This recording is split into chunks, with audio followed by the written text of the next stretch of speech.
Nous allons revenir maintenant sur cette notion de stress comme une transaction entre vous et une situation dans laquelle celle-ci est évaluée comme débordant vos ressources et pouvant mettre en danger votre bien-être.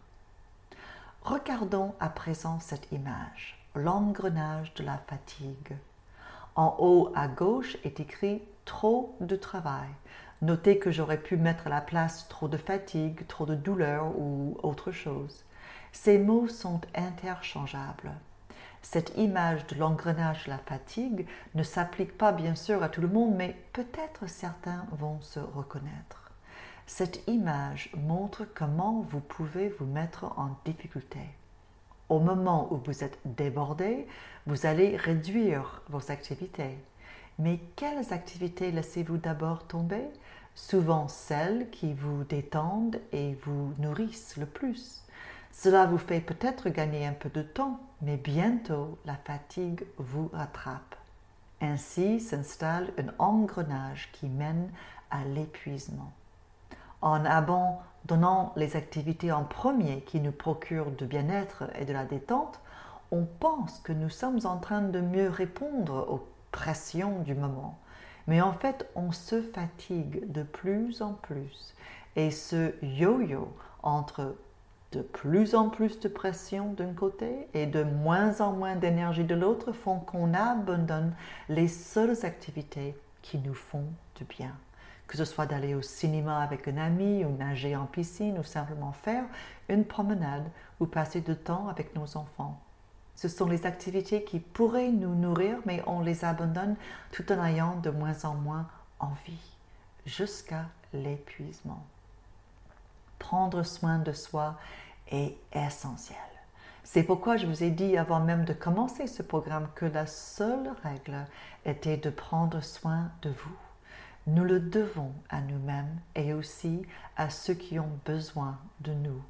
Ce n'est ni une question de temps, ni une question de discipline, c'est une question de priorité. Regardons cette image maintenant qu'on pourrait appeler les boucles sans fin. On voit ici que nous pouvons rester vraiment coincés dans la fatigue ou la douleur physique ou émotionnelle. À un moment donné, vous dépassez vos limites, même si vous avez l'air de ne pas faire grand-chose, et l'instant suivant, vous vous effondrez. C'est une boucle sans fin, sans laquelle et dans laquelle vous pouvez passer d'un extrême à l'autre. Ce n'est qu'en devenant très conscient de vos limites et de la manière dont vous en tenez compte que vous pourrez échapper à ce cercle vicieux et retrouver le chemin de sortie.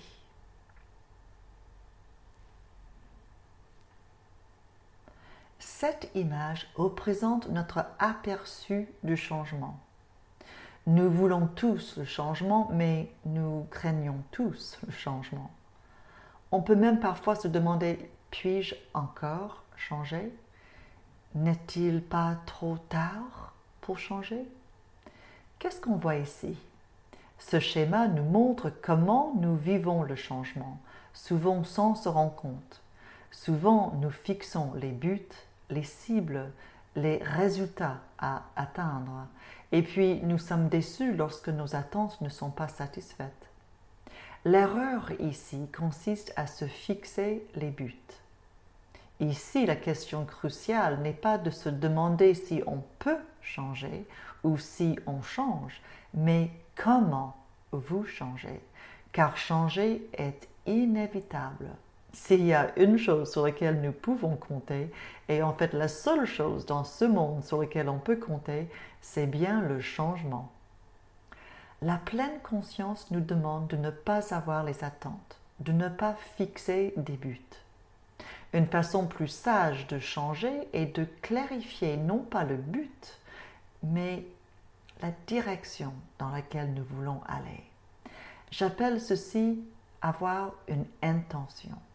Une intention est la direction vers laquelle vous souhaitez aller, mais le résultat au bout sera peut-être une surprise. On voit dans ce programme qu'une légère modification de direction peut conduire à terme à un grand changement. Alors même si nous sommes encore à la 4e semaine seulement du programme, soyez conscient que vous êtes en train de changer et un changement de direction, si minime soit-il, présuppose une intention. Une intention dans la direction que vous suivez actuellement, voire une intention dans la direction que vous voulez suivre, et les conséquences qui en découleront. Personne n'apprend à courir sans tomber et se relever. C'est pourquoi il est nécessaire de garder la direction à l'esprit et de vous la rappeler à tous les coups, encore et encore, à chaque étape. Il n'y a rien de fatigant à cela tant que vous ne vous fixez pas d'objectifs irréalistes et vous continuez à parcourir tranquillement les étapes que vous avez déterminées.